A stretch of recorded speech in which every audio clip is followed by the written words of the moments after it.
Hello and happy hump day. I hope you're doing well. Welcome back to my channel. There is a lot to get into.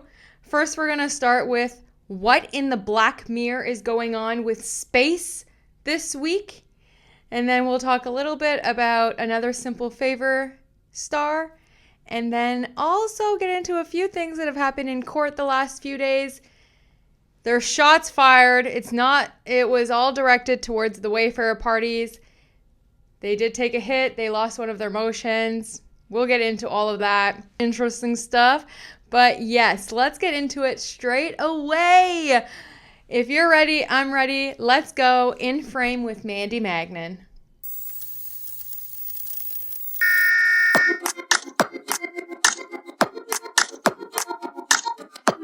I guess that billionaires right now are just so bored with all of their money. They're like, oh my gosh, what are we supposed to do with all this money? I'm so bored. Let me send my fiance and some of her besties, including Katy Perry and Gayle King, to space for women empowerment.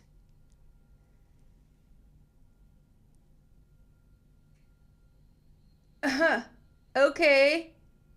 This was the most bizarre thing for women empowerment I have ever seen in my life. And why? Because they're not astronauts. Had you taken the top 6 or 7 female astronauts and sent them up to space, fine. Okay, that's great. Katy Perry and some billionaire's fiance and Gayle King, along with a couple other women, and actually one woman was deserving. I would like to reframe this that one deserving woman went up to space with a bunch of celebrities or something. Like, what? This was so bizarre. And did they even go to space? Because why are we lying about a hatch door not being able to open? Watch this clip of the landing. I saw it with my own eyes. Someone inside the capsule opened the door. Yes, from the inside. As soon as the hatch cracked open, this woman standing next to Jeff Bezos ran over, clearly panicked. She was waving her hands, saying something like, no, don't do that. But it was too late. It was already on the live stream. Then, here's the wild part, the announcers tried to play it off like nothing happened. They said, now Jeff Bezos is about to open the hatch from the outside. Literally live on TV, the door opens from the inside. And then they make this big gimmick where Jeff Bezos, I guess, goes and puts this thing to open the hatch and the door opens and they're all, oh my God. What was the point? What was the point of all of this except having Katy Perry holding a flower in space? Oh my gosh. Like, what would be the point about even lying that door opens or doesn't open? If it opened, just let them come out. Like, why did you cover it? And then you go and you act like you had to open it with that thing. Like, what is the point? I'm just so confused. And what does this have to do with women empowerment? Now Gayle King has come out and been like, oh, they just don't understand what we're trying to do and what we're trying. What was it? Let us know. What was the point? What were you trying to do? Because I think the world is asking, what? You're not astronauts. And then there's this clip of Katy Perry. Now you are officially an astronaut. Thank you so much. Okay, I went to the zoo yesterday. Now I'm a koala bear.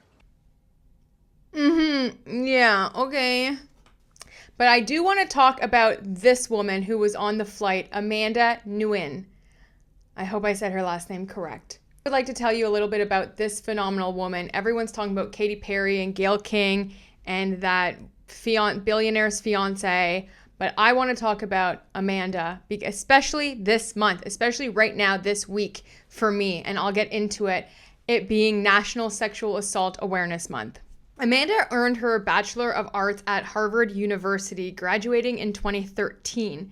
She interned at NASA from 2011 to 2013. She conducted research on exoplanets at the Harvard Smithsonian Center of Astrophysics. She served as Deputy White House Liaison for the U.S. Department of State, and she left her job at State Department in 2016 to work full-time at RISE. During her time with NASA, she was encouraged to become an astronaut. In 2021, she became an astronaut candidate at the International Institute of Astronautical Sciences, researching women's health and menstruation. Even though she is a brilliant woman who studied to become an astronaut as well as a scientist, in 2013, while she was a student at Harvard University, she was raped. Amanda at the time chose not to press charges. She didn't know immediately that she didn't feel like she had the necessary time or resources in order to go through the trial, which, as we know, the victim is absolutely destroyed. And it takes years. It could take years and years and years.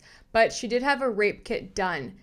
When the rape kit was done, she was told that, first of all, there's a 15-year statute of limitation, as well as if she did not press charges at that date, that her rape kit would expire. Her rape kit would be destroyed within 6 months, if not pressing charges at the time.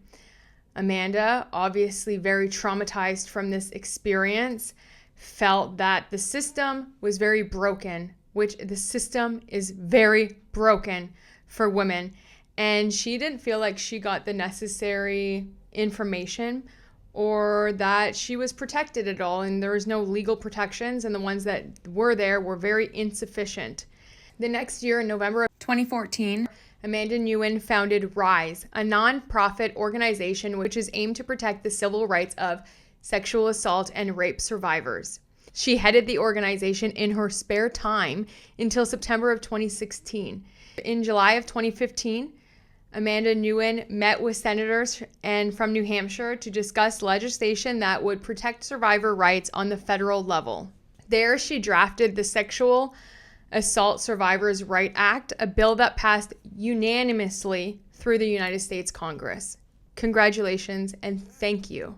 She was later in 2019 nominated for a Nobel Peace Prize and was named one of the 2022 Time Women of the Year. She has also received many awards for all of her contributions and credited Forbes 30 Under 30. She became the first Vietnamese woman to go into space, and her mom quoted, "We came on boats and now we're on spaceships." Congratulations to her for the change that she has created. And thank you very much for being brilliant, strong, and brave. You deserved to be up in space.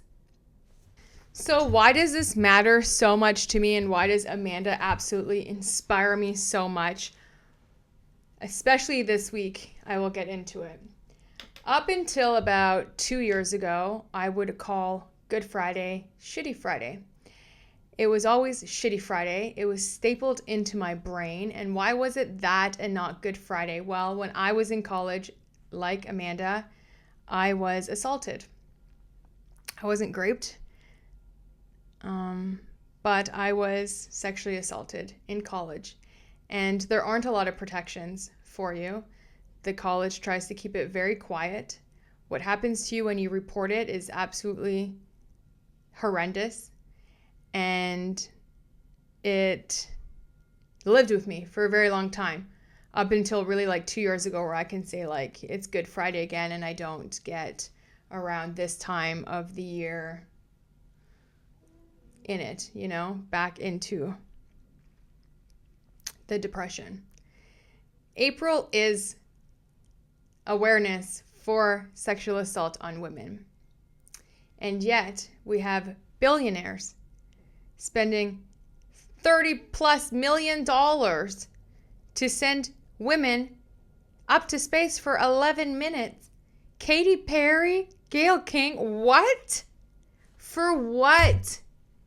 Imagine what you could have done if you even taken half of those resources and donated them, gave them to women's shelters, gave them to women's programs. Look at the state of America with women's rights and women's health care being stripped away from them.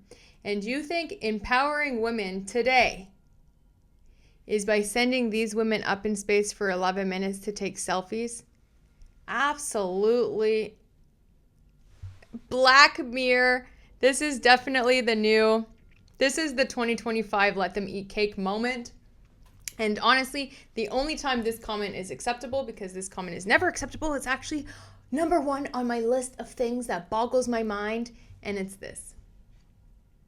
Yes, we got Katy Perry in space before GTA 6. Just unbelievable. Unbelievable. Do something else with your money. This was not it. In the name of women, please stop saying everything that you're doing is for women empowerment and feminism, and you're doing it for women. This had nothing to do for you doing it for women and was not empowering. So just whatever you all think that you're doing for us, you're not doing it, okay? It's not helping. It's not working. It's laughable, and it's just so like mind-boggling. Did they even go? Didn't they go? Why would they lie about going? Why would the door open if it's not opening? Why would they get out? Oh, the billionaire's fiance is like, I feel so much connected to Earth. I really had to leave Earth. Girl, didn't you not just spend like $50 million on your wedding, and now you just spent like over $30 million going to space for 11 minutes? You need to leave to go get connected to Earth? Oh my gosh. How about you go work in a shelter for a day to get connected to Earth? Okay? Ew, gross, tone deaf, absolutely. Just, if you wanted to go to space, just go to space, but please stop saying it's for women empowerment, okay? Because this was a joke. Miss Fake Lively. There was some rumors and stories going around last week about how there was just a hunch, right? People kind of had a hunch that maybe the subpoena had to do with the woman who filed a lawsuit against Ryan Reynolds.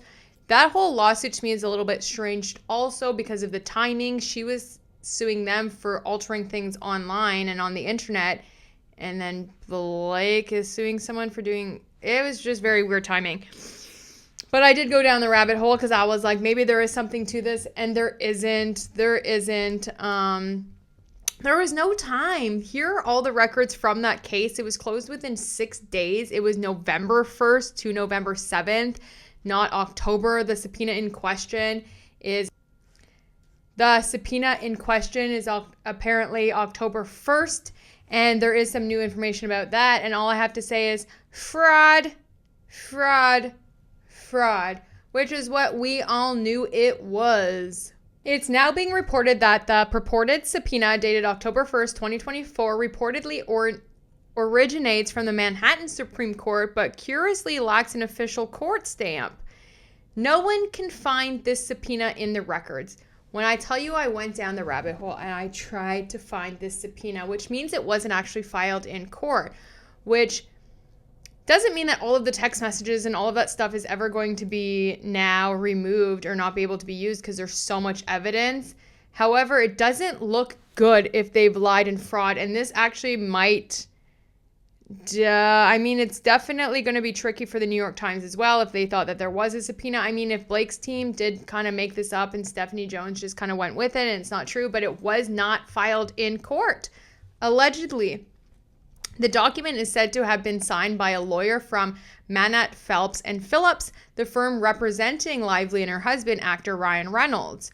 The paperwork demands all communications related to Lively, Reynolds, and their associate companies, and while the Daily Mail claims to have viewed the document, its legitimacy remains in limbo.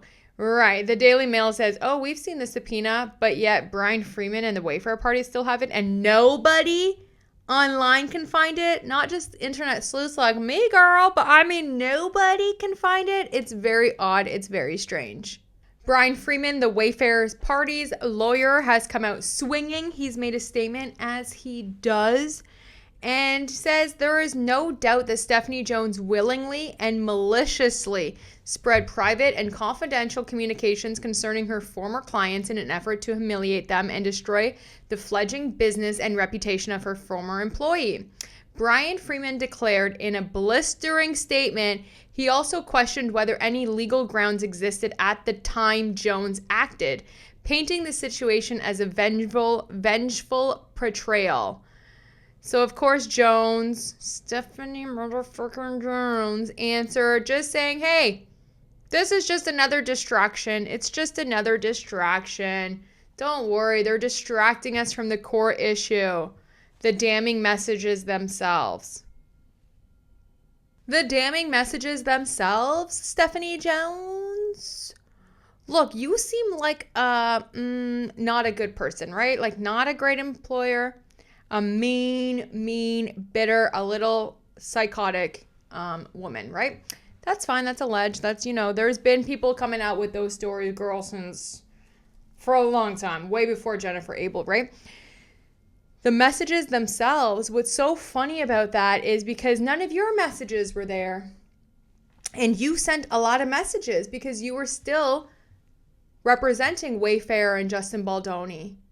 So where are your messages? Because we saw messages from Jamie Heath who emailed you telling you to stop talking to people, stop talking to Leslie Sloan, stop talking to the media on our behalf, say nothing.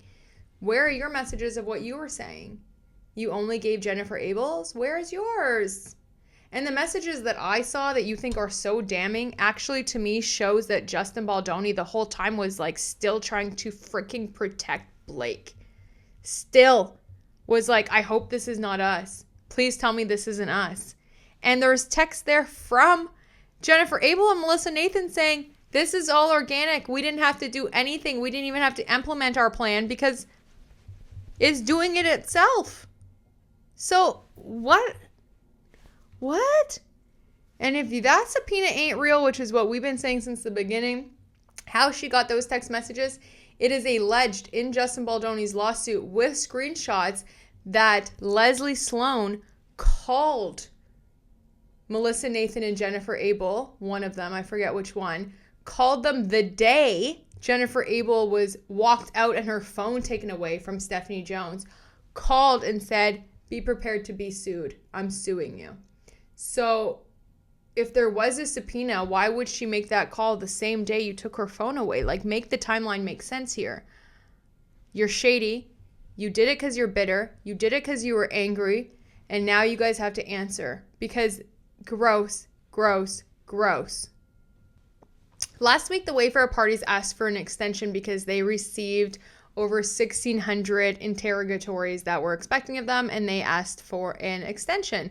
Well, the Blake Lively and the Ryan Reynolds, they submitted a letter of response in opposition to the request, as well as Leslie Sloan did as well, and they got it. The motion for the extension was actually denied. The Wayfarers had their motion denied. They will not get any extra time to reply back to the interrogatories.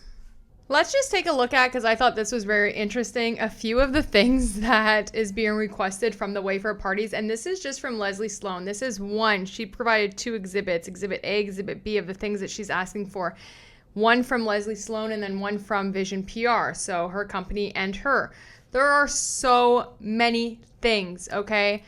I mean, we can go over it, but just looking at some of the stuff like, wherever they hereafter appear, the following words and phrases have the following meanings. Above captioned matter means lively. Agent shall mean any agent, employee, officer, director, attorney, or independent contractor. Communication, concerning. So anything within that has any of these words need to be turned over to her. That's what she's requesting.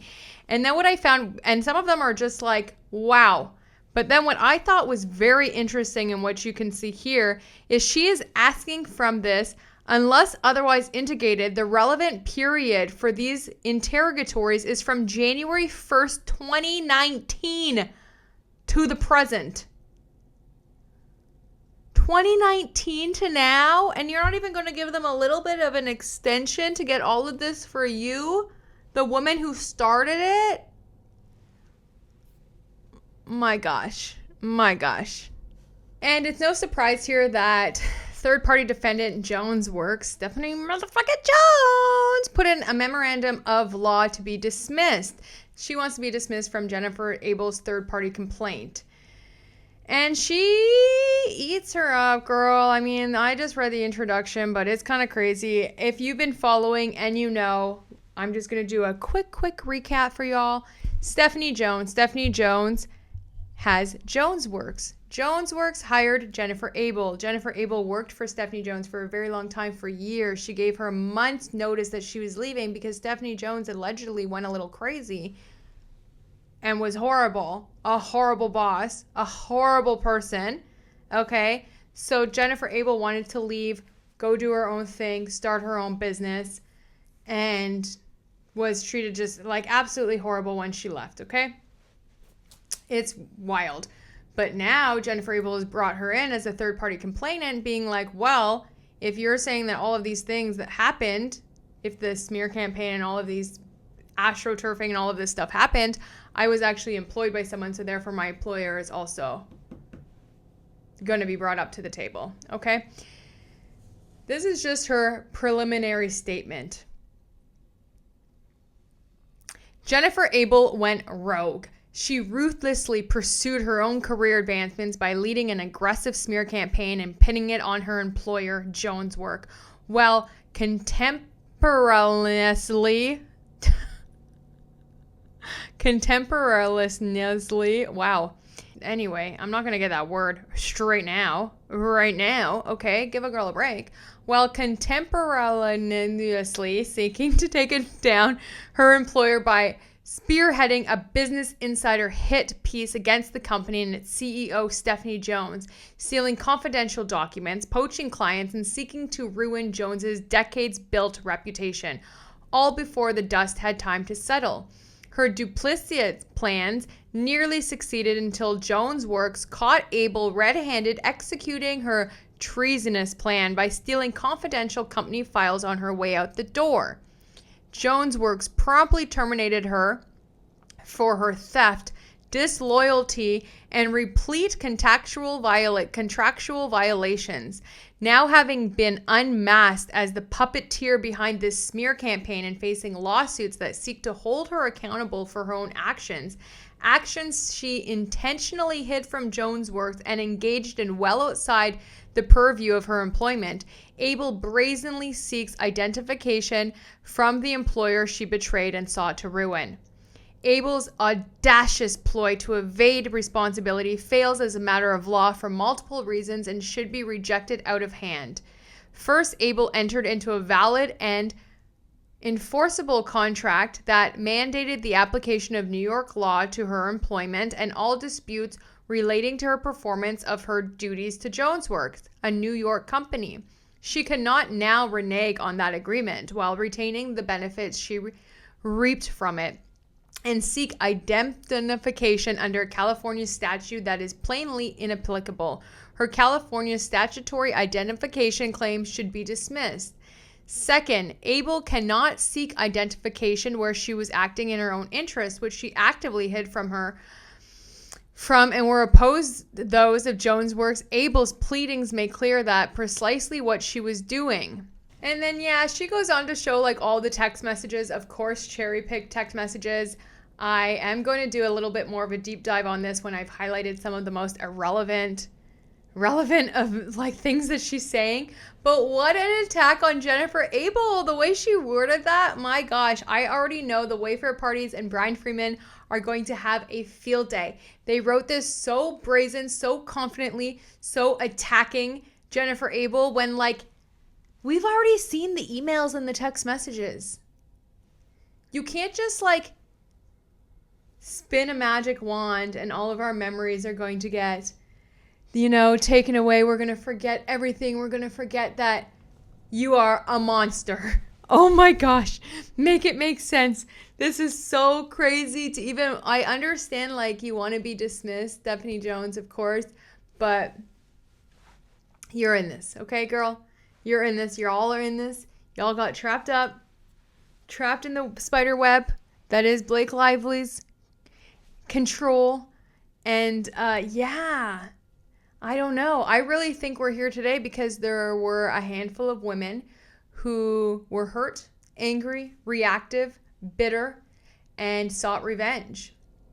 And it's really sad. It's really sad. But this complaint, the way it's worded to attack Jennifer Abel, we already know. Like, she's already told her story, If you know, you know. And this ain't it. This ain't it. But I already know Brian Freeman and the Wayfarer parties are going to have a nice time responding to this for sure. The Wayfarer parties did submit a letter to the judge just basically saying that they aren't looking to amend their pleading before the deadline of April 18th and as well as for the reasons that they've put into their claim that they believe that the currently pending motions to dismiss will be denied. And you can just tell that the Lively and Reynolds parties are so angry, bitter, and reactive. And I say that a lot because even in some of their writing and their emotions, they were even like, oh, well, you know, we had an extension before and then the next day they submitted their amended complaint and that came out of nowhere and they didn't have to do that. So this time we're denying his motion. We want it denied. And it's just like, you can tell that they're very irritated by the chess moves that Brian Freeman is playing and that he is ahead. So even though they lost the motion of an extension this time around, I feel like there's still so much more in his back pocket and they have all of the evidence on their side. Let's not forget about all the video, all of the crew, all of the takes that were done, the emails, there is quite a long paper trail and video trail to disprove, like we've seen time and time again about any of Blake's claims. 60 Minutes Australia did a little video thing on the Blake Lively and Justin Baldoni It Ends With Us. I watched it all. I found it was very biased, of course, but then again, I'm biased for the Baldoni and Wayfarer parties, right? So we'll just watch a little clip that's been floating around. I think they posted this clip specifically because it is pro Justin, or they make it seem. But let's watch this clip. I feel like maybe Blake smelled his kindness, mistook it for weakness, and tried to take advantage and take power. So, yeah. So you believe Blake Lively wrestled control of the film? I think she tried to, yes. Did she succeed in the end? Probably, yeah. I think that there was a massive compromise in terms of Justin's original vision for the film. One crew member did come forward. She does say that. She does say that she thinks, that Blake Lively used Justin's weakness, that. But the rest of it I found, first of all, the cherry-picked text messages, they really painted a story with which text messages they used, which was not at all even close to a full story. So if you weren't following this case, you would watch that and be like, what? They admitted to this thing? They did this thing? Then they had this man on there talking about how the set was super unprofessional because they were saging and they would pray before set. What is wrong with that? I would love to know the type of people that aren't respecting another person's religion. Do you know who prays before things? Sports players, NFL players, teams. That's okay in those kind of leagues, but then when you get to a movie set, praying is just so gross. Oh my gosh. I would love to work on a set, and you do. And I have been on sets where beforehand the director will say a talk, or you'll do a thing, or you'll do a meditation. I've been on sets like that where it's very positive, it's very affirmative. Why not? Okay, so you don't pray. So when they have praise circle, you can either just join or not, but you don't have to be like, oh, no more praying, no more saging, no more this. Ew, that's so gross. How unprofessional. I mean, since when? Since when does praying make it ew, gross, ick? Of course, there must have been harassment because they're praying. Ew, that was one thing that no. I wasn't feeling that. I watched the whole thing. It was fine. I guess it paints a very vague picture to everyone who hasn't been watching it, and it's good that the crew member spoke up, I guess. But we'll see, because all of the crew and all of the people, they will be deposed and witnesses on the stand, and that's when we'll really get to them, the good information. So I was just a little bit weary going in and watching that, and then now I'm very much ew, what was that all of? What was the point, right? Also, another simple favor, hot topic over the last couple days. I'm not going to talk about it too much because I think it's all a PR stunt. Everything's a PR stunt. Of course, Anna Kendrick and Blake Lively acted professional and friends and smiling for the camera. They have a contractual obligation to do that. Everything is for PR. Everything is to make the movie good. It probably says somewhere in their contract they're not allowed to talk about the other actress. They're not allowed to say anything negative in light that could therefore cast a shadow on the film, et cetera. I mean, of course they need to show up and smile to the cameras and be all happy and friendly. Whatever. It's all PR. It's all PR for the movie. That's all they want, is the movie to be a success. I just hope the movie comes out already so everyone can just stop talking about it. Like, not interested. No, thank you. I watched The Surfer last night and still kind of processing it because it was strange and it was a ride. And here is my review video. The Surfer, coming out on May 2nd. We've already watched the trailer and I just watched the movie. Still kind of processing it, but let's talk about it a little bit. No spoilers. The Surfer originally premiered in 2024 at the Cannes Film Festival at a midnight screening. Directed by Lorcan Finnegan. And also, if you've seen the trailer, you kind of know what's happening in the film. Nicolas Cage plays a father who's coming back to Australia to go to his hometown beach where he grew up. And he gets caught by a whole bunch of locals. Wherever you think this movie is going from watching the trailer is not where it goes. It leads you. Nicolas Cage literally goes from 100 to 0 real quick. Mama's Geeky says it's unsettling and terrifying at times, and I agree. It was beyond strange. What a roller coaster of a ride. The cinematography, let's just like, bravo. And they really, every single shot that is used in the film brings you deeper and deeper into isolation. Oh my, just being at the beach, the sunshine, the beaming, the sweat, the dehydration, the isolation. That was very well done. Incredible.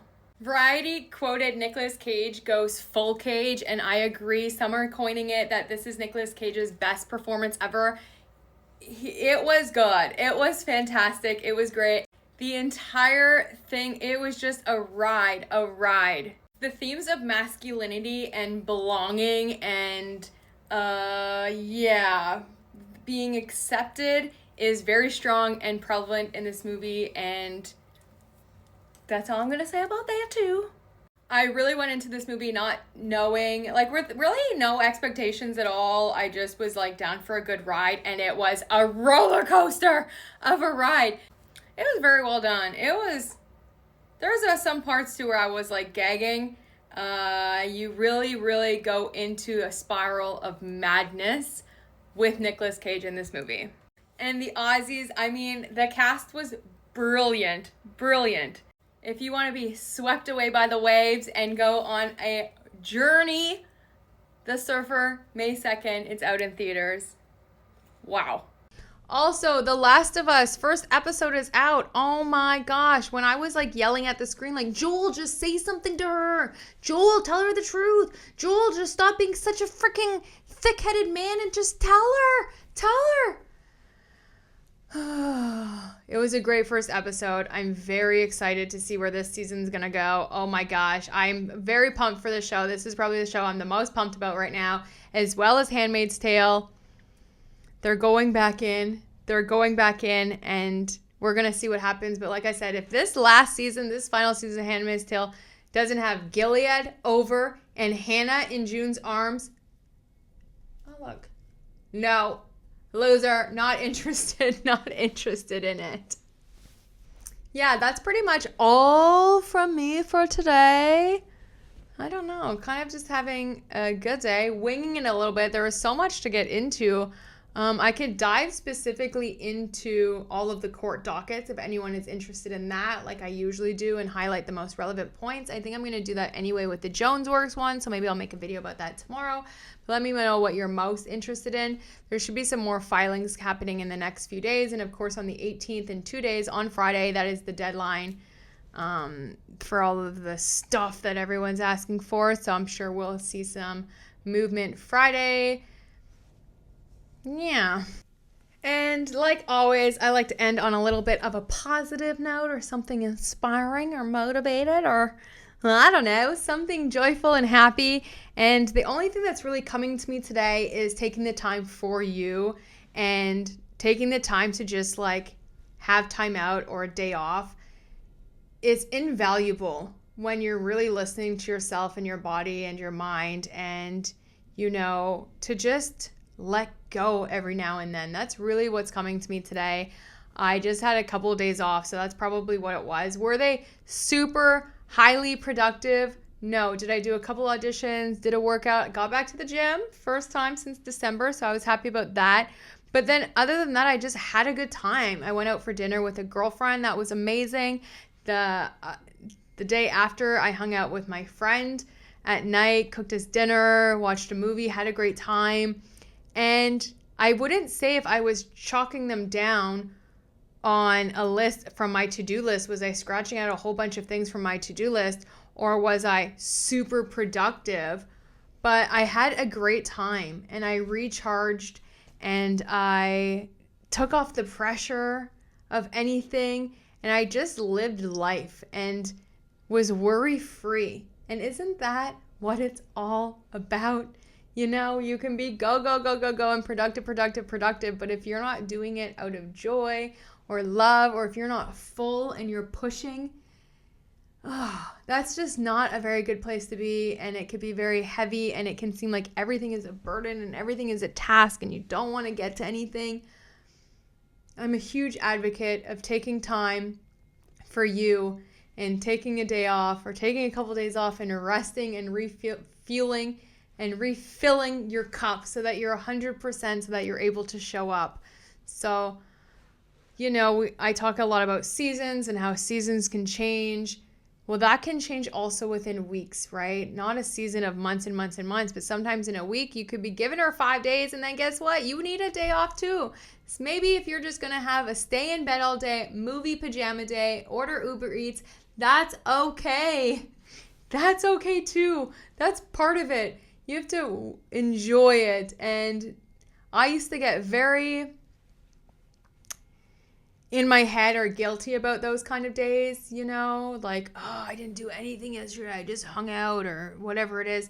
And now I'm like, I love them. I still don't get them very often, which is good because it's not a habit for me to do, but it's amazing when they happen. So I guess it all just goes around taking the time for you, giving yourself a little bit more grace, a little bit more patience, and a lot more love. Okay? A lot more love. With that said, I love you and I appreciate you and I'm happy you're here and I hope you have the most amazing day. I'll talk to you soon. Bye.